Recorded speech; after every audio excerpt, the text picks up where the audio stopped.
Saudaraku sekalian, pemirsa TV One, Assalamualaikum Nusantara yang dirahmati oleh Allah Subhanahu wa Ta'ala. Jadi iman, kalau imannya kuat, semuanya insya Allah baik. Kalau imannya kuat, maka ujian yang datang, seberat apapun ujiannya, akan mampu dilaluinya. Maka di dalam ayat yang lain pun Allah akan memberikan ujian ketika kita mengatakan beriman kepadanya. Bahkan Allah kemudian mengatakan di dalam ayat yang lainnya dengan tegas, "Idza ahabba 'abdan ibtalahu." Ketika aku mencintai seorang hamba karena imannya kepadaku, maka aku akan uji keimanannya. Masya Allah. Iman, saudaraku sekalian. Ayo pertebal iman kita. Dan iman itu akan naik dan turun. Akan naik, turun, turun, naik. Itulah iman. Makanya al-iman yazid bi-ta'ah wa yanqusu bil ma'siyah. Iman itu bertambahnya dengan kita melaksanakan ketaatan kepada Allah, dan iman itu akan turun serendah-rendahnya dengan kita maksiat yang kita lakukan.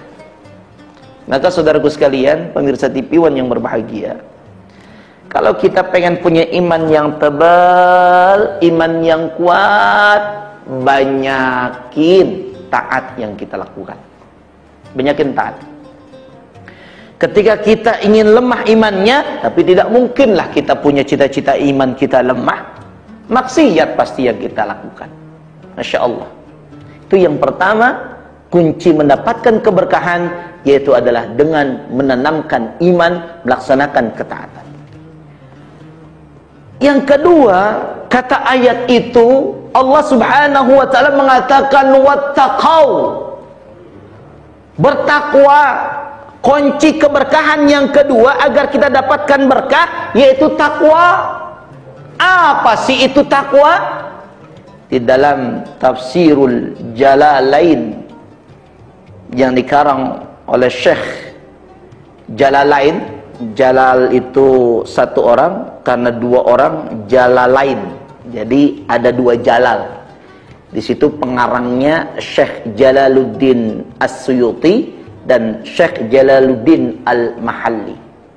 Beliau mengarang kitab itu, di dalamnya ada penjelasan tentang takwa. Apa penjelasan tentang takwa itu? Imtithalu awamirillah wajtinabun nawahi. Takwa itu apa Ustaz maksudnya? Takwa itu maksudnya adalah melaksanakan perintah-perintah Allah dan meninggalkan semua larangan-larangan Allah Subhanahu wa Ta'ala.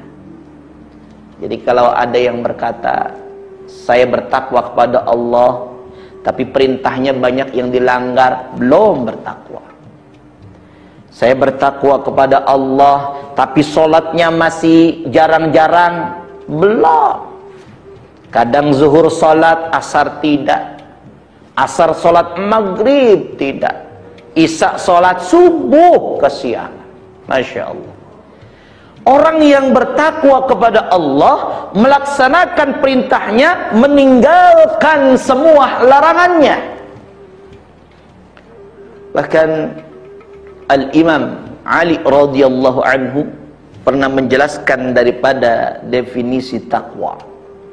At-taqwa al-khawf minal jalil. Takwa itu artinya adalah takut, ada perasaan khasyah, ada perasaan takut minal jalil dari Allah Subhanahu wa Ta'ala. Makanya kalau orang yang bertakwa kagak takut sama Allah, apa yang ditakuti dari Allah? Apanya? Siksanya. Siksa apanya? Nerakanya. neraka jahanamnya yang kita takutkan. Kalau Anda berani dengan neraka, maka jangan coba-coba Anda mengucapkan kalimat berani. Kalau Anda kemudian menginjak puntung rokok saja, Anda sudah lompat menginjaknya. Masya Allah. Saudaraku sekalian yang berbahagia, kata Sayyidina Ali, al-khawfu minal jalil, takut kepada Allah dengan siksaan kalau kita melaksanakan perbuatan dosa. Maka supaya kita tidak mendapatkan perbuatan dosa, takwa, takwa dan takwa. Jalani takwa, karena salah satu daripada pembuka keberkahan adalah ketakwaan. Lalu kata Sayyidina Ali yang berikutnya apa? Yang berikutnya kata Sayyidina Ali yaitu adalah qanaah. Dia bisa menerima sedikit pun apa yang diberikan oleh Allah. Sedikitnya disyukuri, apalagi banyaknya dari Allah Subhanahu wa ta'ala. Inilah orang-orang yang bertakwa. Dan yang berikutnya kata Sayyidina Ali, orang yang bertakwa adalah apa? Isti'adad liyaumir rahil, mempersiapkan untuk kehidupan akhirat. Orang yang bertakwa bukan orientasinya daripada dunia, tapi orang yang bertakwa orientasinya bagaimana bahagia hidup di akhirat kelak. Saudaraku sekalian yang dirahmati oleh Allah Subhanahu wa ta'ala, itulah dua kunci daripada keberkahan yang akan kita dapatkan. Kalau dua ini kita jalani dalam kehidupan kita, insya Allah berkah akan kita dapatkan dari Allah Subhanahu wa ta'ala. Insya Allah Allah akan membukakan keberkahan kepada kita, baik minas sama au fil ardi, atau itu berkahnya baik itu dari langit berkahnya turun, ataupun dari bumi berkah itu akan dikeluarkan. Masya Allah. Berapa banyak orang yang sudah dikasih kesempatan oleh Allah untuk iman dan takwa dan akan mendapatkan keberkahan, tapi disia-siakan begitu saja. Mudah-mudahan Allah kemudian bimbing kita, Allah arahkan kita untuk kemudian amanu wattaqau, untuk kemudian kita bisa beriman dan bertakwa agar kita bisa mendapatkan berkahnya Allah Subhanahu wa ta'ala. Amin amin ya rabbal alamin. Terima kasih. Wallahu ta'ala a'lam bisawab. Yang benar dari Allah, yang salah dari Al-Fakir. Wallahu ta'ala a'lam bisawab. Wallahul muwaffiq ila aqwamit thariq. Assalamualaikum warahmatullahi wabarakatuh.